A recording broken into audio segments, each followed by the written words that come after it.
What's up, everybody? Welcome to Podcast Now. I'm Alex, and in this video, I want to talk about fate in God of War Ragnarok. Now, I want to try to cut through some of the introduction stuff and kind of skip over it. I know there's some really good videos and even like Reddit threads that have basically kind of outlined why Kratos, why he is, I guess, the wild card to all of this, right? Why the fate idea doesn't really hold with him. And as he says in even the story trailer, right? Like making his own destiny, that they kind of are going to create things. I know like John Ford has done some awesome videos on this as well. And again, to make it really quick, basically he does mess things up, right? Basically, when there is something that's foretold or a prophecy or whatever, Kratos is that wild card that always basically changes it, basically messes up, because they don't really account for it. And even in God of War 2018, there's numerous mentions of it by Mimir and just in things that are playing out in the game that show that, hey, if Kratos wasn't present, things would definitely be happening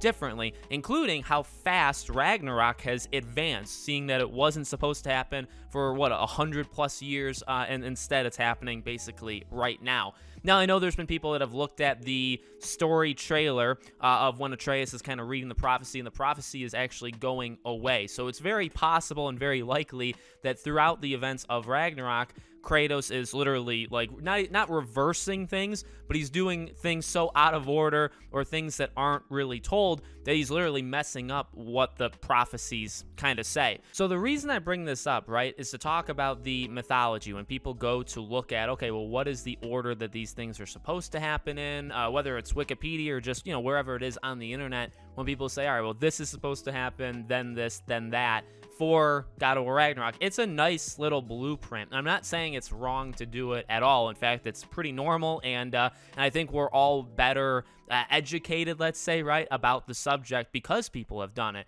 But you do have to remember that these things are not set in stone. And now whether that makes its way into, like Kratos not dying or some of the events happening out of order, like we think of what happens to characters like Freya or Thor or whatever during the events of Ragnarok, and you gotta think like, hey, it's not, again, set in stone. These things can change. And so these theories, I mean, that's why they are theories, right? Even looking at the end of God of War 2018. Now, that's a little bit different, right? The ending of God of War 2018 basically shows that they knew what was going to happen throughout the entire events of the game. But as it has been pointed out before, that was a more straightforward thing, right? The plan was always to do that. It was always to take Faye's ashes to the top of the highest place you could possibly go. So that story was basically always going to happen because that's what Kratos was going to do. Whereas this time, Kratos is actively going against, right? He actively wants to go against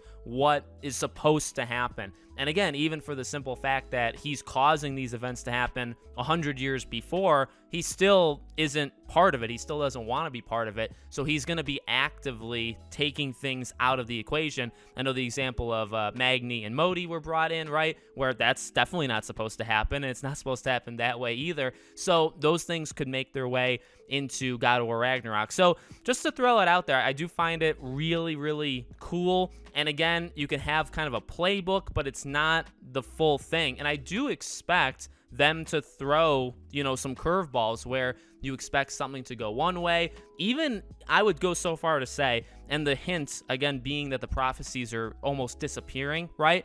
Even some of the things that we saw in 2018, where there were future events, right, that Atreus was reading out and saying, oh, well, this hasn't happened yet, or this is going to happen. I would imagine that even some of those things are not actually going to play out the way that we think they were, that were told to us just a few years ago. I don't think those are going to happen exactly that way in Ragnarok, and I think that makes it exciting. And again, it's not all that much different than what normally happens. Kratos generally does this, generally messes things up, and goes against the grain, and that's what you can expect to happen in Ragnarok as well. So again, does that make its way into his death, Odin's death? Really, to me, I kind of emphasize the death things, right? So like Odin, Freya, even Thor. Thor, I do think, will end up dying, but will he be taken out in the way that you can look it up and find out, how he dies? I really don't think so, right? I think a lot of these things are going to be pretty changed, which is good because that kind of, throws things in the air and you don't know which avenue they're going to go down. So let me know in the comments below what you guys think, or what you think is actually going to be changed. And like I said, this will probably make its way into other theory videos that I have down the line. But make sure you guys are subscribed, bell icon turned on, and I hope to see you all on the next one.